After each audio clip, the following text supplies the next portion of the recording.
Tes, tes. Mulai. Menanam bunga di tepi kolam, burung bernyanyi di pagi hujan. Izinkan saya ucapkan salam untuk para hadirin sekalian. Halo teman-teman dan para dewan juri yang saya cintai. Kali ini saya ingin membawa sebuah cerita yang berjudul Awang Gerang Panglima Laut Bermata Satu.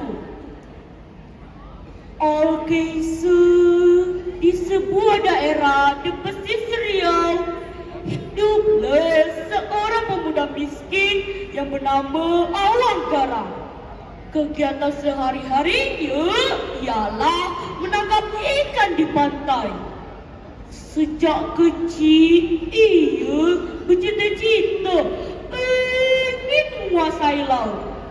Ia rela menjadi tukang masak pada satu kapal layar meskipun tak dibayar agar dapat ikut mengarungi selat dan lautan. Sifat yang rajin membuat para datuk dan batin sayang kepadanya.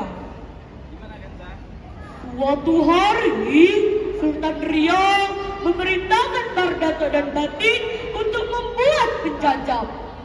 Pembuatan penjajah itu Sultan percayakan kepada 7 datuk dan batin dari Temiang, yaitu Moro Sulit, Sugi, Bulang, Pekaka, Sekanan, dan Lepar. Tak ketinggalan pula Awang Gerang ikut dalam kegiatan itu. Pembuatan kapal itu disepakati bersama di sebuah pulau antara Pulau Rempang dan Bintan. Sudah 3 bulan pembuatan penjajah itu berlangsung, namun tak ada tanda-tanda kapal itu akan berbentuk. Para datuk dan batin mulai cemas. Mereka khawatir Sultan akan murka mendengar kegagalan tersebut. Di tengah rasa cemas itu, Awang Gerang berbicara.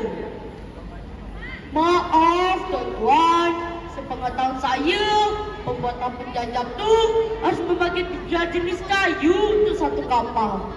Ucap Awang Gerang.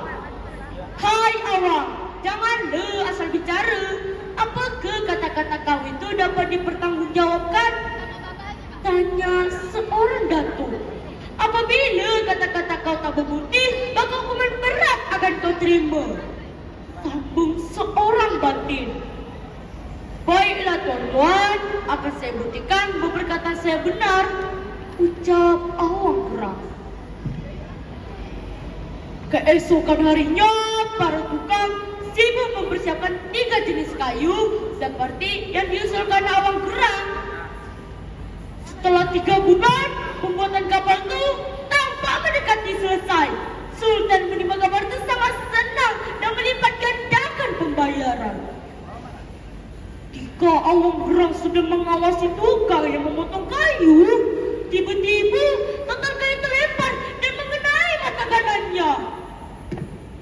Ya Allah, pecah bola mataku! Derit Awang Gerang. Tanpa disadari, ia berkata dengan nada besar, "Dasar kapal siap, bersumpah kapal ini tak bisa melaut." Mata kanannya yang buta tu, ia tutupi dengan kain penutup warna hitam. Ia meninggalkan pekerjaannya dan balik ke desanya menjalankan kehidupan seperti biasa, yaitu menangkap ikan di pantai. Setelah 2 bulan ditinggalkan Awang Gerang, pembuatan penjajah itu pun telah selesai. Tibalah saatnya diturun ke laut. Namun penjajah itu tak bergeser sedikit pun. Jangankan bergeser, bergerak pun tidak.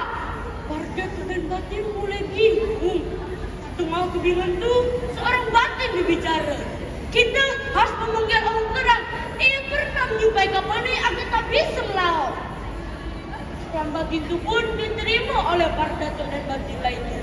Maka diutuslah seorang datuk untuk mencari Awang Gerang. "Hai Awang, bukankah kau telah sumpahi kapal itu agar tak bisa melaut? Kau harus turunkan kapal itu. Kalau tak, hukuman berat akan kau terima." Kata datuk.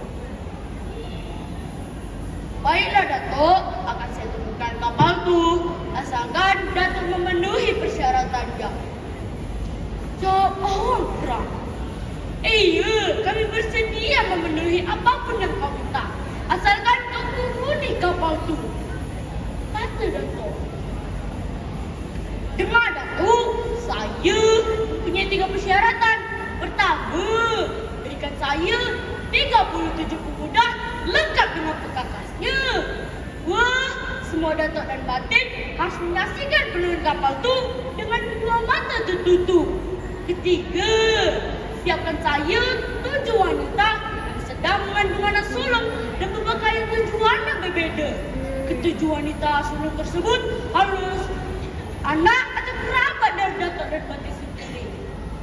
Setelah mengetahui persyaratannya, datuk itu melaporkan kepada datuk dan batin lainnya. Setelah persyaratan dilengkapi, awang geram membisiki 37 pemuda tersebut untuk melakukan sesuatu. Setelah malam tiba, terdengar bunyi beratan diiringi jerit dan raung 7 wanita yang mengandung sulung tersebut. Tolong! Tolong! Dari dispur kami! Jerit para wanita. Semua, pegang lampu kapal! Siap! Dorong! Di awang geram. Rrrr! Rrrr! Suara kapal bergeser. Biur! Suara kapal terjebur ke laut. Para datuk dan batin yang masih tertutup matanya merasa penasaran dan ingin menyaksikan apa sebenarnya terjadi. Maka dibukanya tutup mata mereka. Oh, rupanya awak geram memakai pohon dan dikemas kulitnya. Pakai galang kayu licin. Rupanya harus pakai galang. Kata datuk dan batin bergantian. Sementara 7 wanita yang mengandung sulung tersebut meneruskan anak-anak mereka dengan selamat. Mereka tak digilas seperti perkiraan datuk dan batin, melainkan hanya dibaringkan di dalam lubang yang digali di bawah kapal. Turun 18 tahun kemudian, ketujuh bayi tersebut menjadi panglima penumpas langit. Mereka diberi gelar sesuai pakaian ibu mereka pada saat melahirkan, yaitu Panglima Awang Merah, Panglima Awang Jingga, Panglima Awang Kuning, Panglima Awang Hijau, Panglima Awang Biru, Panglima Awang Ungu, dan Panglima Awang Nila. Bawa pimpinan Awang Geram yang bergelar Panglima Hitam Elang di laut di permata satu. Mereka menjadi satu kekuatan dalam menumpas perlahan. Sejak saat itu tak ada lagi langit yang berkeliaran di perairan. Jadi pesan moral dari cerita ini adalah janganlah berprasangka buruk terhadap apa yang dikerjakan oleh orang lain. Sebelum saya mengakhiri cerita ini, izinkan saya memberi sebuah pantun. Siang hari makan kuaci, makan bareng sama ibu terkasih. Cukup sekian